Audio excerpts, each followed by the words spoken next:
Hey everyone, you're watching The Thursday Show. I'm Pastor Chelsea, and thank you for joining us this week. Last week, unfortunately, we did not have an episode. I had a little bit of a cold, but I thank you all for your prayers.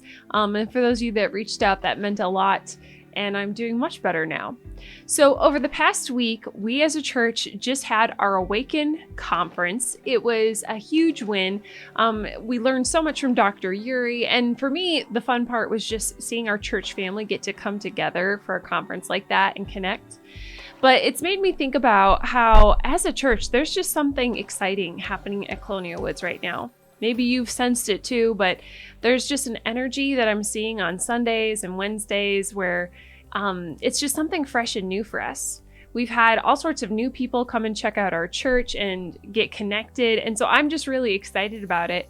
But it makes me think about this passage in Ephesians chapter 5, which also happens to be the theme verse that we use whenever we do the Awaken Conference. And so I wanted to share that with you today. So Ephesians chapter 5, the theme verse that we use is verse 14. But I'm going to read a little bit more than that for you, just because I love this whole section of this passage.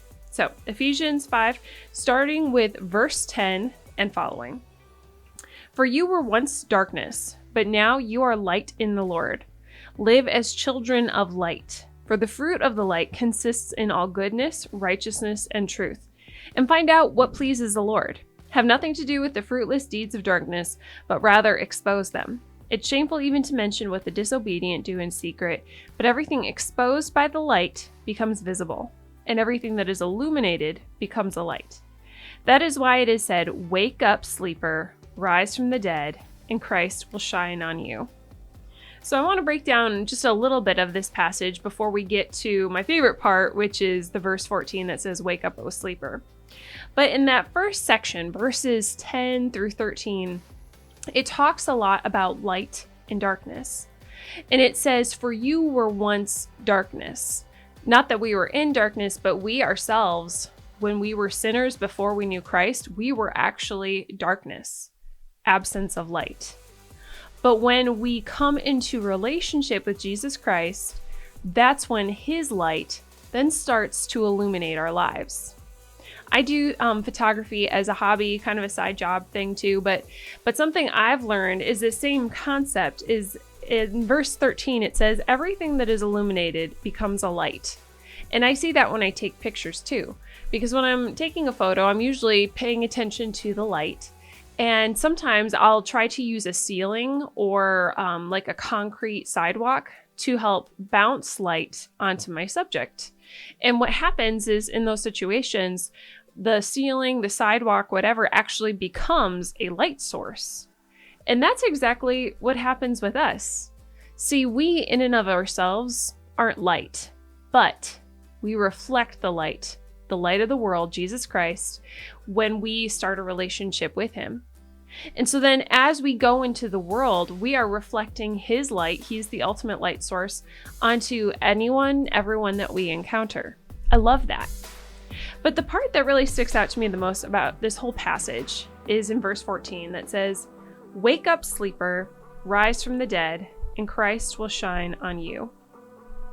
For me, I sometimes struggle with waking up in the morning.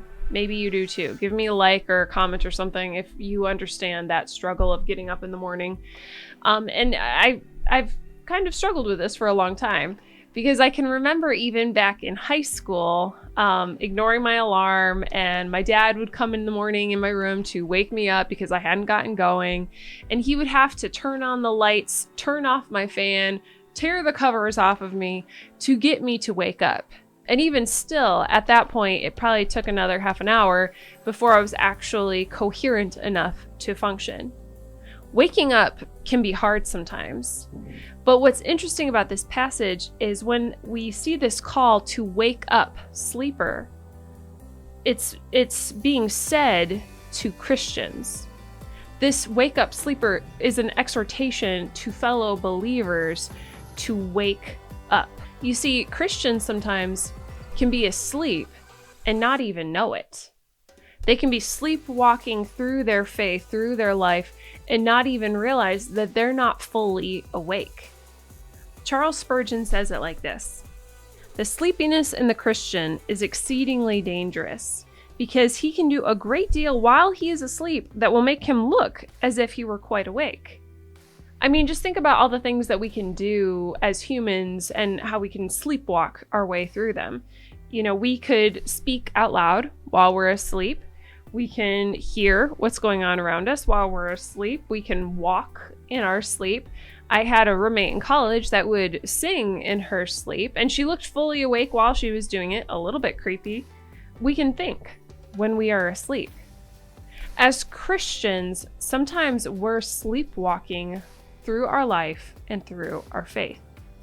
So what would that look like to be sleepwalking through our faith? Because you might be hearing this and thinking, well, I don't want to be asleep. I want to be awake. So how do I know?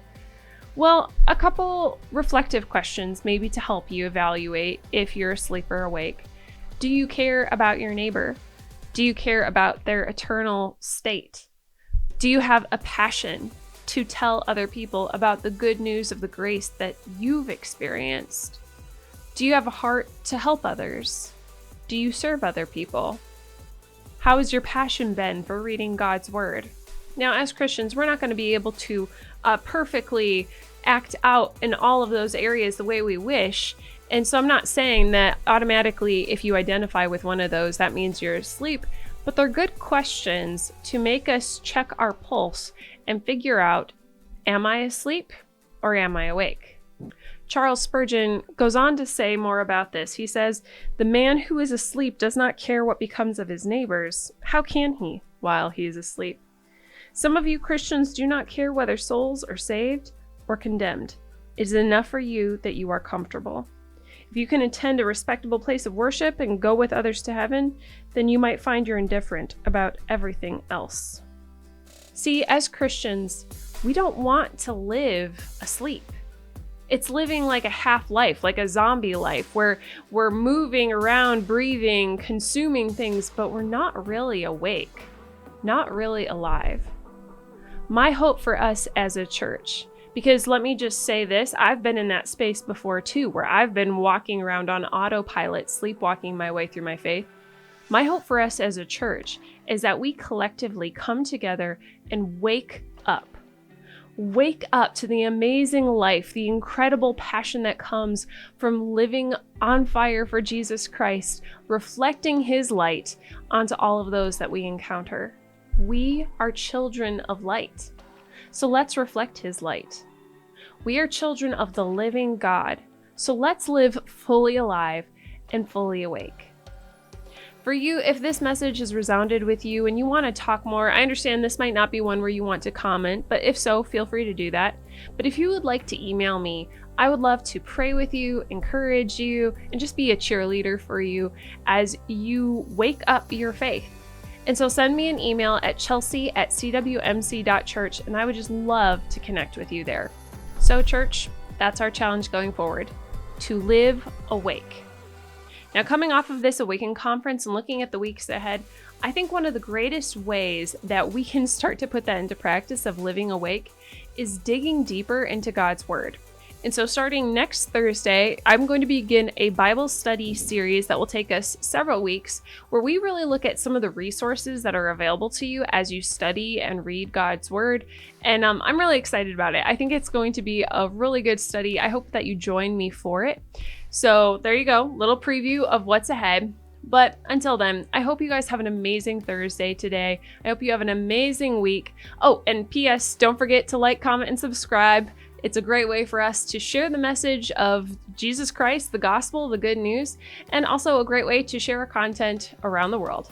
Thanks for watching. I hope you have a great Thursday and a great week.